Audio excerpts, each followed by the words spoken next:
SMI ini adalah sebuah perusahaan IT sebenarnya. Jadi spesialisasi kita adalah mendevelop software-software untuk trading.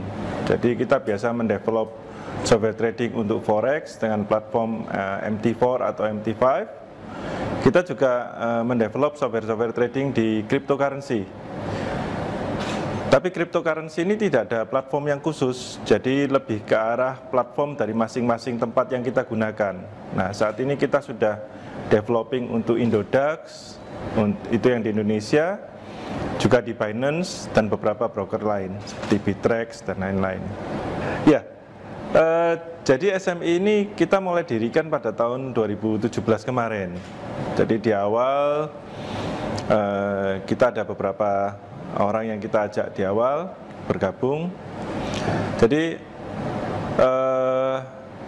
secara teknis kita ini adalah perusahaan IT, bukan perusahaan marketing. Jadi kita hanya menyediakan produk-produknya saja. Lalu untuk marketingnya sendiri kita pilih dengan cara network, gitu ya. Orang biasa kenal dengan nama direct selling atau multi level marketing. Nah, di sini kita gandeng yang kita sebut dengan founder-founder. Jadi founder-founder inilah yang melakukan sisi marketingnya.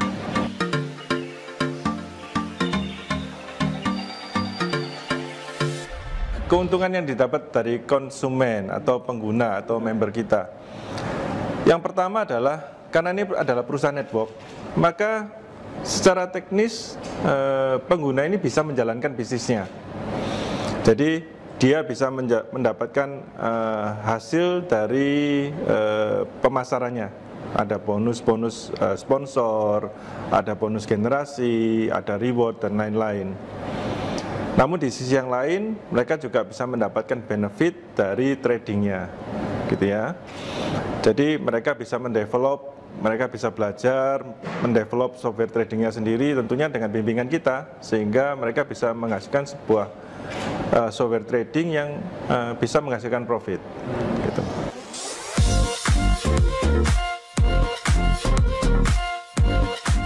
Pertumbuhan bisnis network secara umum ya, secara umum di tengah pandemi ini justru meningkat.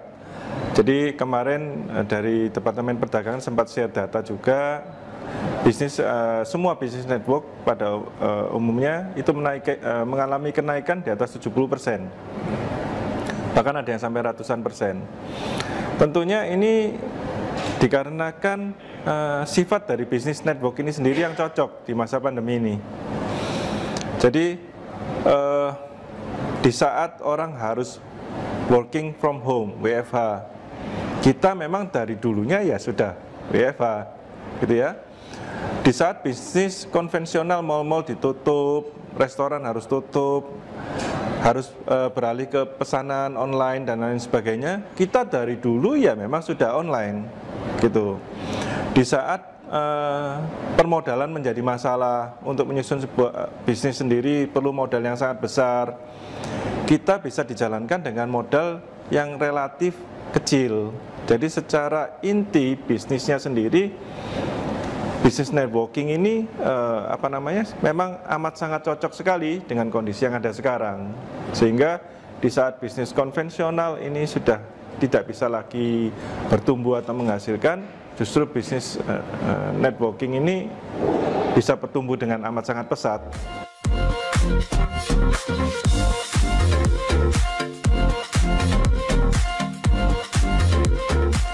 Kita mempunyai beberapa strategi, ya. Jadi strategi yang kita terapkan ada 3. Yang pertama adalah membangun skill.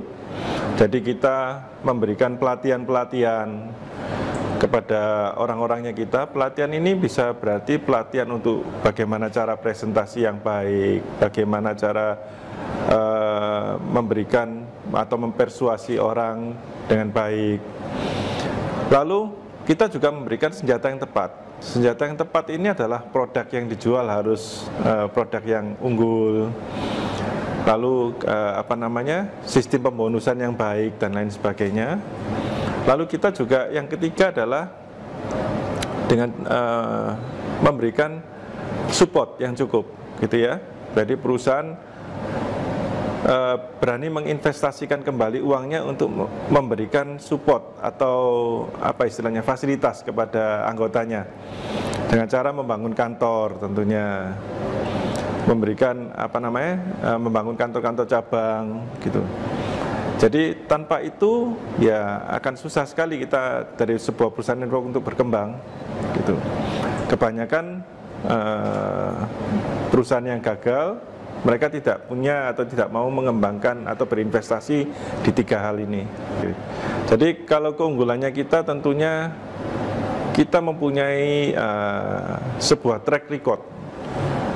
Track record ini yang lebih diutamakan tentunya adalah konsistensi. Bagaimana orang melihat sebuah konsistensi ini, gitu ya. Karena jika kita bicara profit, semua orang pasti mau profit, gitu ya. Tetapi bagaimana sebuah profit ini dilihat secara konsisten, gitu. Dan yang lebih penting adalah dari sebuah perusahaan IT atau software, yang paling penting adalah masalah support. Kalau Anda beli software, tiba-tiba tidak disupport oleh developernya, jika terjadi error dan lain sebagainya, Anda pasti susah, karena Anda nggak bisa akses, betul ya? Nah, di kita menyediakan support. Jadi, jika ada apa-apa, ada error, atau ada update yang terbaru dari platformnya atau lain-lain, kita langsung sediakan supportnya untuk memberikan software yang terupdate terbaru bagi klien kita. Jika kita bicara mengenai software trading dan keunggulannya, jadi software trading itu dibuat atas dasar yang pertama adalah otomatisasi. Bagaimana seseorang yang sudah ahli trading, dia bisa membuat otomatisasinya sendiri. Kadang kesulitannya kan orang ini memang sudah mengerti trading, orang ini sudah jagoan trading, orang ini punya strategi trading yang unggul, tetapi dia harus lakukan secara manual. Dia harus standby di depan komputer setiap saat mencari sebuah peluang. Ini kan nggak enak. Jadi tujuan dibuatnya sebuah software trading tentunya yang pertama adalah otomatisasi. Bagaimana mengaplikasikan sebuah rumusan tadi menjadi otomatis, kerja yang otomatis, sehingga si empunya bisa pergi jalan-jalan, si empunya tetap bisa melakukan kegiatan yang lain dan tradingnya tetap jalan. Tapi efek sampingnya adalah ini juga berarti orang-orang yang tidak mengerti trading sekarang bisa punya kesempatan untuk melakukan atau mendapatkan keuntungan dari trading, gitu ya. Jadi trading ini kan dunia yang istilahnya kita bilang harus jadi expert dulu. Kita nggak mungkin bisa trading tanpa belajar, mengerti, dan berlatih. Dan itu membutuhkan waktu yang sangat lama. Orang nggak akan bisa baru baca buku, selesai, terus langsung jadi expert di dunia trading, gitu ya. Nah, waktu yang dibutuhkan ini yang bisa kita skip, yang bisa kita lewati dengan adanya software trading ini, gitu.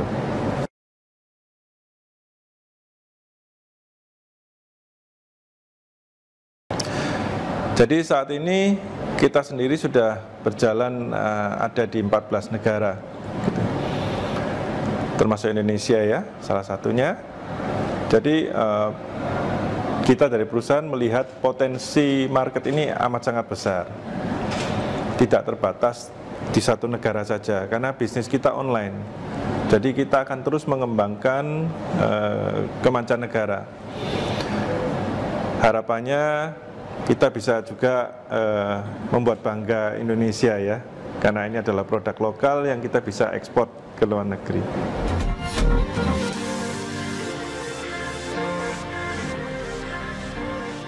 Kita tidak menawarkan investasi, Pak. Jadi kita hanya menjual softwarenya saja, gitu ya. nilai investasi yang pengguna mau pakai itu tergantung dari penggunanya sendiri.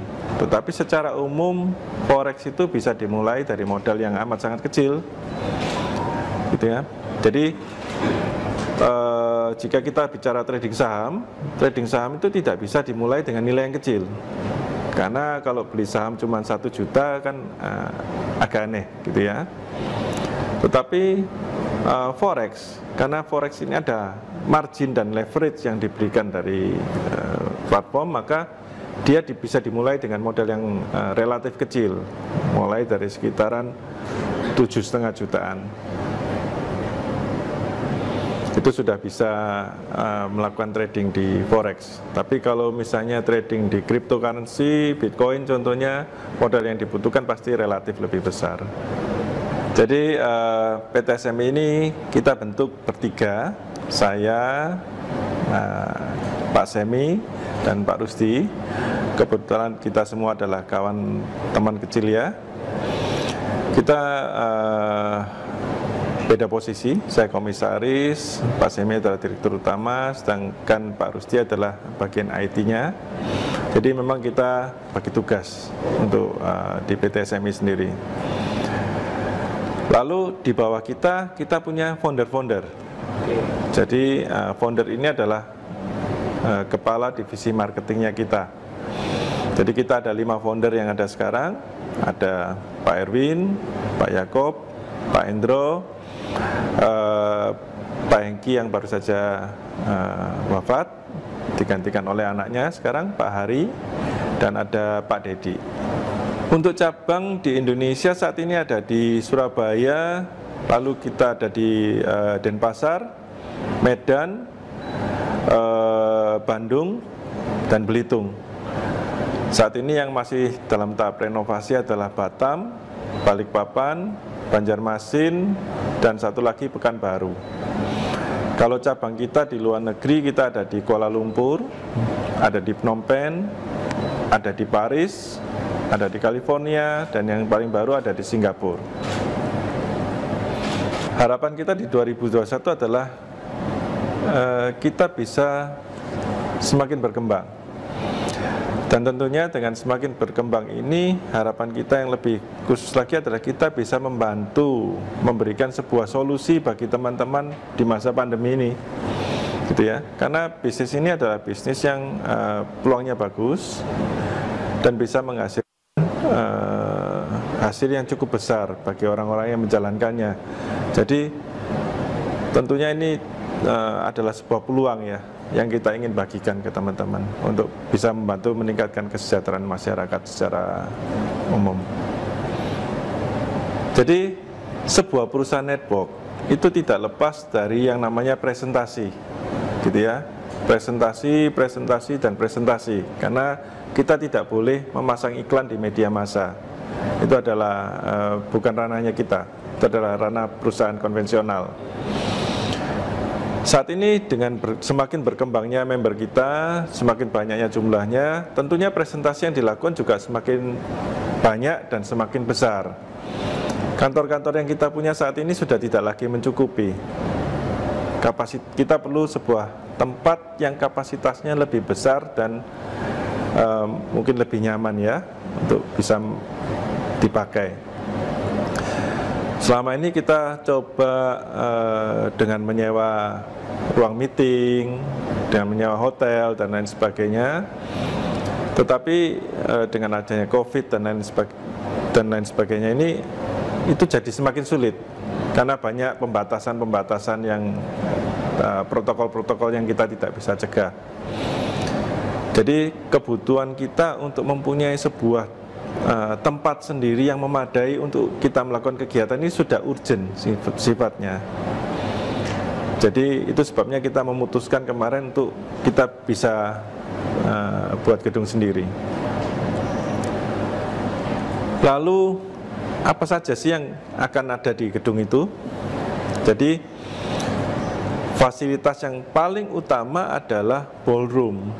Jadi kita mempunyai ballroom dengan kapasitas 1.000 sampai 1.500 orang sebuah tempat di mana kita bisa melakukan kegiatan kita, baik untuk acara presentasi ataupun training secara massal. Lalu kita juga punya ruangan-ruangan meeting atau ruangan yang lebih kecil dengan kapasitas antara 100 sampai 400-an orang. Untuk kenyamanan, kita sediakan tempat parkir yang amat sangat luas dengan kapasitas sekitar 500 sampai 600 mobil. Kita juga sediakan tempat-tempat untuk food and beverage. Jadi bagi teman-teman yang memakai atau datang di gedung pastinya akan perlu itu tempat. Yang paling spesial adalah kita punya satu lantai rencananya untuk para anggota kita yang telah mencapai peringkat atau menjadi anggota dari VIP Billionaires Club. Jadi ini adalah fasilitas yang kita berikan bagi tim-tim kita yang telah mempunyai penghasilan di atas 1 miliar per bulan. Ya. Jadi nanti di sana mereka akan dapat spot-spot parkir khusus. Ya, ini privilege. Tempat yang paling utama yang kita sediakan untuk mereka. Jadi mereka bisa datang dengan mobil-mobil mewah mereka dan nggak perlu bingung cari tempat parkir. Yang kedua, kita akan sediakan ruang office khusus untuk mereka. Jadi ruangan-ruangan khusus yang mereka bisa pakai jika mereka ingin bertemu dengan klien yang spesial. Kita juga sediakan VIP Billionaires Lounge. Jadi jika mereka perlu, mereka tinggal masuk ke dalam dan mereka bisa makan dan melakukan semuanya free. Kita juga akan punya satu tempat, satu area untuk fitness center. Ada kolam renangnya, mereka bisa pakai juga secara gratis, gitu ya. Jadi ini adalah fasilitas yang kita nanti sediakan. Selain akan ada beberapa ruangan lainnya. Jadi kita akan punya semacam studio mini. Jadi jika mereka atau member-member kita ingin membuat acaranya sendiri, rekaman videonya sendiri, kita punya timnya. Gitu. Dan masih banyak lagi fasilitas yang lain. Ini adalah alasan utama kita kenapa kita memilih BSD.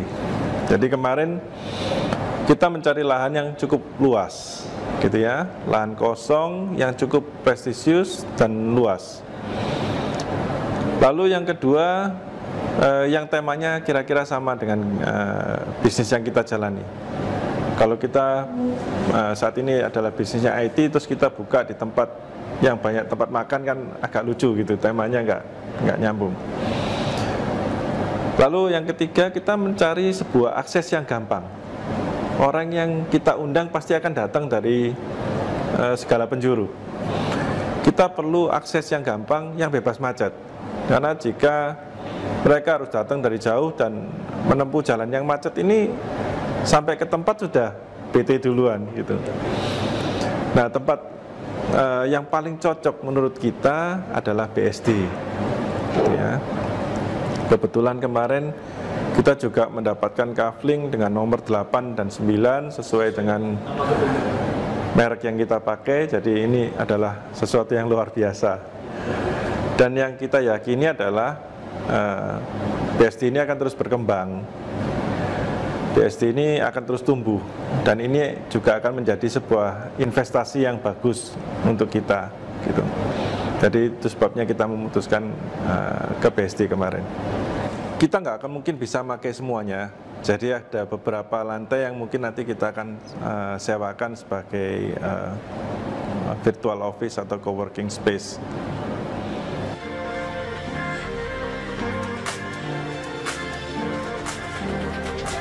Net89 ini merupakan salah satu perusahaan yang perkembangannya sangat cepat. Anggotanya dalam 1,5 tahun meningkat 5 kali lipat ya. Jadi untuk itu Net89 memutuskan mencari solusi, mempunyai headquarters ya, di mana bisa mencukupin anggota-anggotanya jika bertemu. Hampir tiap hari ada pertemuan, dan ini dari ruangan Net89 sendiri awalnya boleh dibilang ini, tapi tempat yang baru 10 kali lebih besar ya ruang pertemuannya. Bukan hanya itu, untuk pertemuan lebih besar lagi ada ballroom kapasitas 1000 sampai 1500. Jadi gedung ini adalah gedung kantor yang mempunyai ballroom 1000 sampai 1500. Jadi ukuran seperti ballroom hotel bintang 5 gitu. Nah, dengan itu sungguhnya banyak komplikasi dari segi desain. Karena ballroom memerlukan pertama banyak parkir. Kedua adalah gimana ratusan atau bahkan ribuan orang naik turun dan bersirkulasi secara vertikal maupun horizontal dalam gedung itu. Ya. Sedang untuk anggota NET 89 ini diberikan ruang-ruang seperti ini. Tapi bukan hanya satu, banyak. Jadi bisa diadakan pertemuan-pertemuan sehingga orang banyak dapat berkumpul tapi tetap menjaga protokol COVID ya. Jadi ada ruang-ruang terbukanya juga gitu. Jadi mereka dapat berkembang dalam bisnis NET 89 ini dengan aman ya. Artinya yang penting sekarang dengan tetap menjaga protokol kesehatan. Sangat ideal dan kebetulan couplingnya itu coupling 8 dan 9 katanya. Jadi kan itu NET 89 jadi ya udah seperti apa namanya jodohnya lah coupling itu, dan memang luasnya juga sangat ideal gitu ya, hampir 1 hektar. Dan kemudian juga akan dibangun juga ini ya apa fasilitas gedung pertemuan juga kan di sana ya. Dan saya rasa sih dengan kehadirannya SMI cukup bagus. Kenapa? Karena ini membuktikan bahwa BSD merupakan jadi tempat favorit untuk kantor-kantor ya, untuk kantor-kantor untuk pindah kemari, terutama karena CBD-nya kita yang sangat baik infrastrukturnya, dan juga secara lingkungan atau secara pembangunan environment-nya itu kan sangat green ya. Jadi orang melihatnya bahwa kapan lagi kalau di Jakarta kan padat, polusi segala macam. Kalau di kita kan tanda kutip lebih nyaman, lebih hijau, lebih sehat gitu ya secara lingkungan, dan orang juga mungkin karyawan-karyawannya bisa lebih happy lah di sini. Di lokasi ini, di coupling 8 dan 9, pembilaan seluas 8.000 meter persegi, kita akan segera bangun NET 89 Tower.